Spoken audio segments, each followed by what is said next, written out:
Have you ever heard a laugh so infectious it made you smile with pure joy? That was my niece.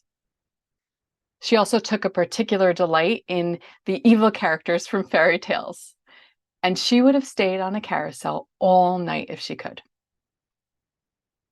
Unfortunately, getting her on a carousel or just out of the house got harder as time went on. You see, she couldn't hold herself upright. She couldn't walk or talk. Well, actually, she had two words: I go. Because even though her body wouldn't let her do things, her spirit was unstoppable. Until the day it did stop, forever. My sister called me on my way to work that morning. They'd been in the hospital all night and things were not good. By the time I made it to the lobby of the hospital, I was shaking. On the edge of panic, I asked the receptionist for the room number. And after giving it to me, she said, "Calm down, honey. It'll be okay." By the time I reached my niece's room, I was out of breath. I pushed open the door and my sister stood up. Putting her hands out, she said, "Stop. Don't come in here if you can't handle this." I looked at the bed and there was my niece's body. I ran in and hugged my sister tight and I sobbed with her. Yet in that moment, all I could feel was this consuming rage. How dare the receptionist tell me, "Calm down, honey. It'll be okay." It was not okay. And honestly, I wanted to run back downstairs and scream at her until she was crying too. Looking back, I realized that that was a crystallizing moment in my life. I can admit now that her words had a direct impact on how I processed the pain of that moment. The added feeling of helpless indignation complicated things. Instead of focusing on the grief and profound loss I was experiencing, I was irrationally focused on her words.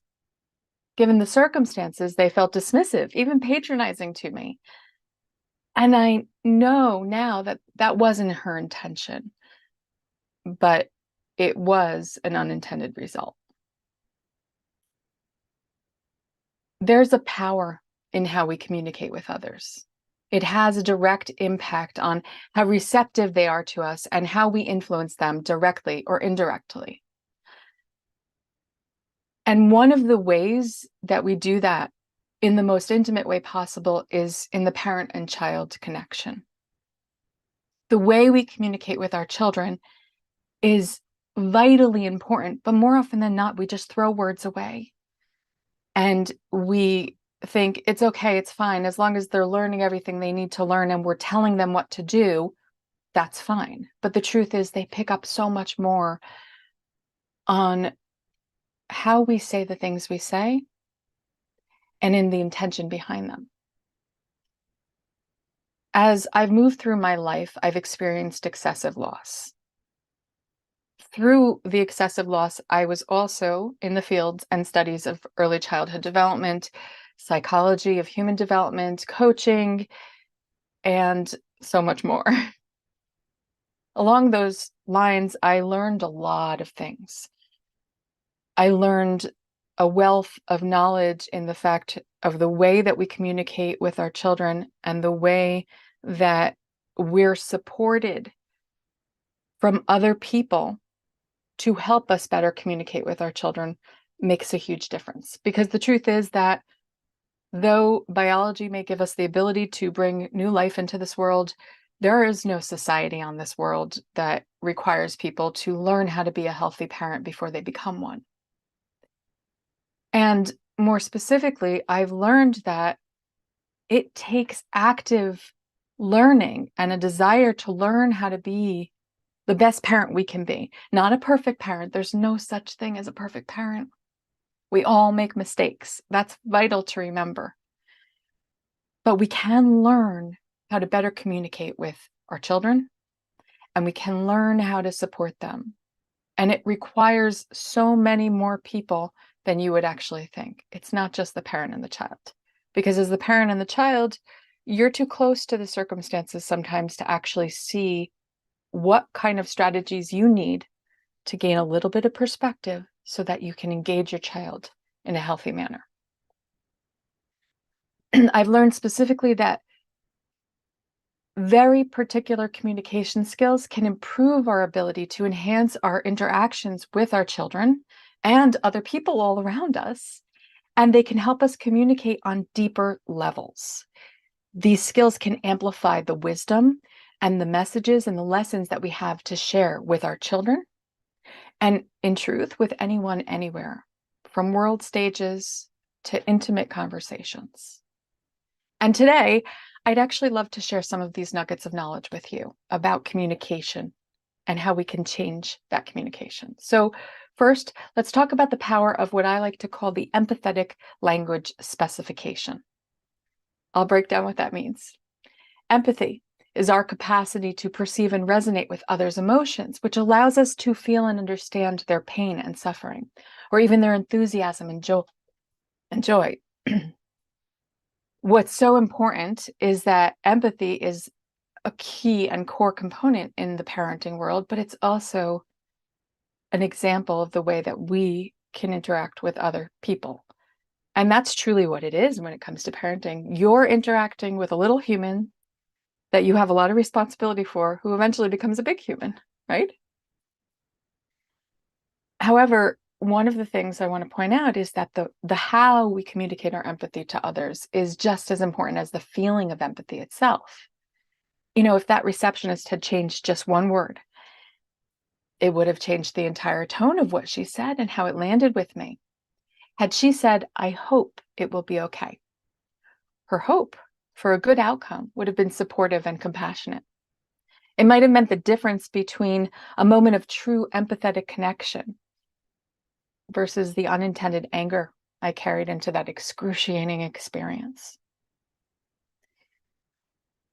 When I run infertility support groups and parenting groups, I work with people who've experienced a loss or trauma, or even the ins and outs of those parenting struggles, especially those ins and outs of the parenting struggles. And ensuring that I make an empathetic connection with purposeful word choices safeguards the non-judgmental, inclusive environment that my clients need to feel supported and seen.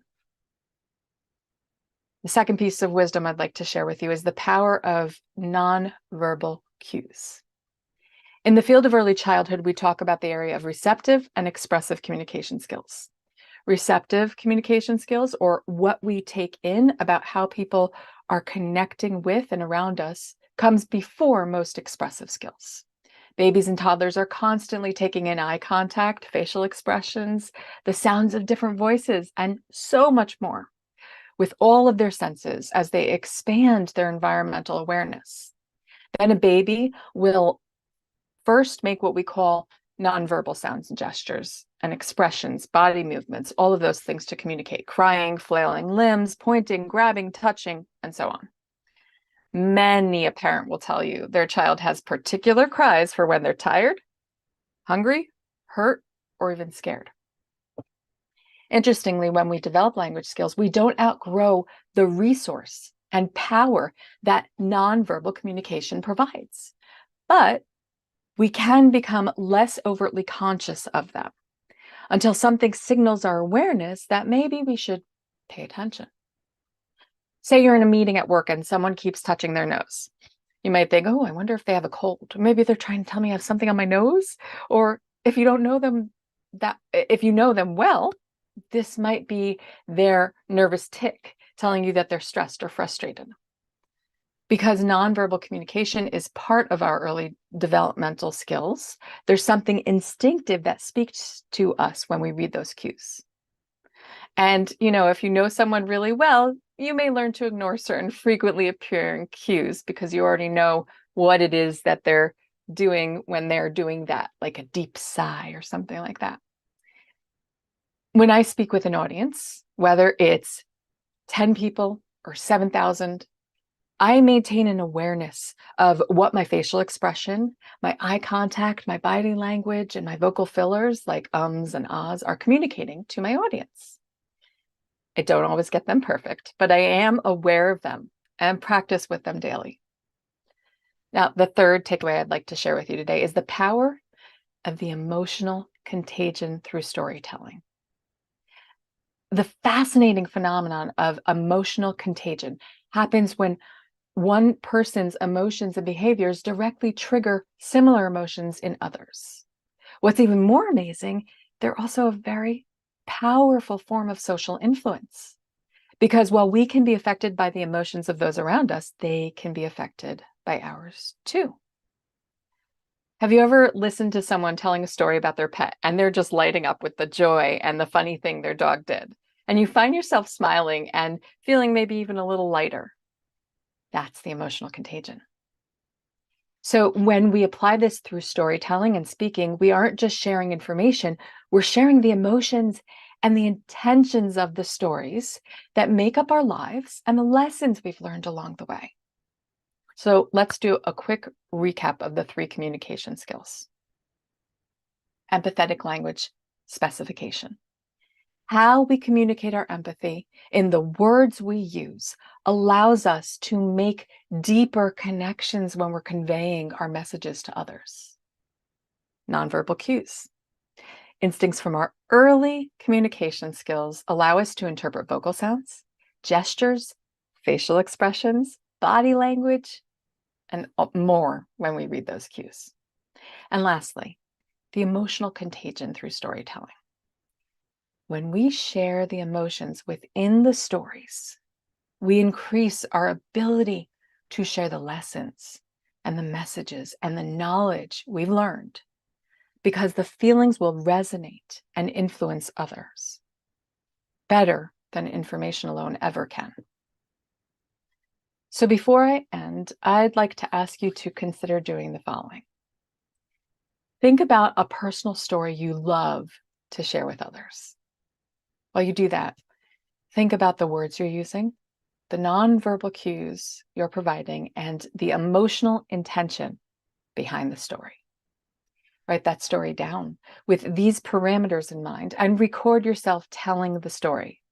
Telling the story, not writing out the entire story and using it as a script, but rather retelling it, reliving it. Then watch it back. And with all of those things in mind, how does the story sound now? Remember one thing. It doesn't have to be an epic story to be real and connect with others. And I'll bet anything that that is a story worth sharing.